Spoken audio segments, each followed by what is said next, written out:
ஜனனி இங்க வாமா. என்னம்மா கூப்பிட்டீங்களாம்மா? நாளைக்கு ஆடி அமாவாசைடி. கூட ஃபுல்லா பூ பறிச்சிட்டு வா. எல்லா பூவும் கலந்து பறிச்சிட்டு வா. ரோஜா முல்லை எல்லாமே கலந்து பறிச்சிட்டு வா. சாமந்தி பூ கண்டிப்பா பறிச்சிட்டு வா. நிறைய மாலை கட்டணும். பப்பியும் கூட அழைச்சிட்டு போ, அவ உனக்கு உதவி பண்ணுவா. 2 பேரும் சேர்ந்து நிறைய பறிச்சிட்டு வாங்க. நிறைய மாலை கட்டணும் நாளைக்கு. சரியம்மா. நல்ல பெரிய பெரிய சாமந்தி பூவா பறிச்சிட்டு வா. அப்பதான் மாலைக்கு நல்லா ரெடி ஆகும். காம்பு நல்லா நீளமா பறிச்சிட்டு வாமா மாலை கட்டுறதுக்கு. மல்லிப்பூ முட்டா பறிச்சிட்டு வா. அப்பதான் நல்லா இருக்கும். சரிம்மா. பப்பி பப்பி, என்ன ஜனனி அக்கா? அம்மா பூ பறிச்சிட்டு வர சொல்லியிருக்காங்கம்மா மாலை கட்டுறதுக்கு. வரியா என் கூட போலாமா? சரிக்கா போலாம்க்கா.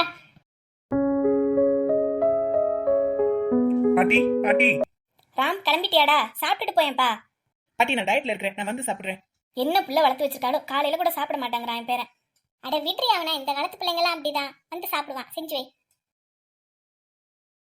டக்ளஸை கூட அழைச்சிட்டு போப்பா. டேய் டக்ளஸ், அண்ணன் கூட போ. எல்லா இடத்தையும் சுத்தி காட்டு. முக்கியமா இந்த பம்பு செட்டு மாம் தோப்பு எல்லாத்தையும் சுத்தி காட்டணும். சரிங்க தாத்தா. கார்லையா? Jolly jolly. தாத்தா வர்றோம் தாத்தா. பார்த்து போயிட்டு வாங்கப்பா. அண்ணன் ப்ளூ கார் சூப்பரா இருக்குது அண்ணே. தப்பி நீ ஸ்கூல் போலையா? நான் ஸ்கூல்லாம் போக மாட்டேனே. அங்க போனா அடிக்கிறாங்க, படிக்க சொல்றாங்க. அதெல்லாம் எனக்கு பிடிக்காது. நான் டீ கடைக்கு வேலைக்கு போறேன். டீ அப்படியே எடுத்து ஆத்தனமா, அப்படியே கொண்டு கஸ்டமர்கிட்ட கொடுத்தமா, அப்படியே ஒரு ஹாய் சொன்னமா, அதுதான் சூப்பரா இருக்கும். ஃபோட்டோஸ்லாம் எடுக்கணும்ப்பா. அதுக்கு நல்ல ஒரு லொகேஷன் எனக்கு காட்டேன். போட்டோ எடுக்கிற மாதிரியா? சரி வாங்க. பம்பு செட்டு காட்டவா, மலை அடிவாரம் காட்டவா, மாந்தோப்பு காட்டவா, எது காட்ட, ஆறு காட்டவா? பூக்கள் நிறைய இருக்கிற மாதிரி இடம் காட்டேன். பூந்தோட்டமா காட்டு. வாங்க அண்ணே போலாம், அழைச்சிட்டு போறேன் வாங்க.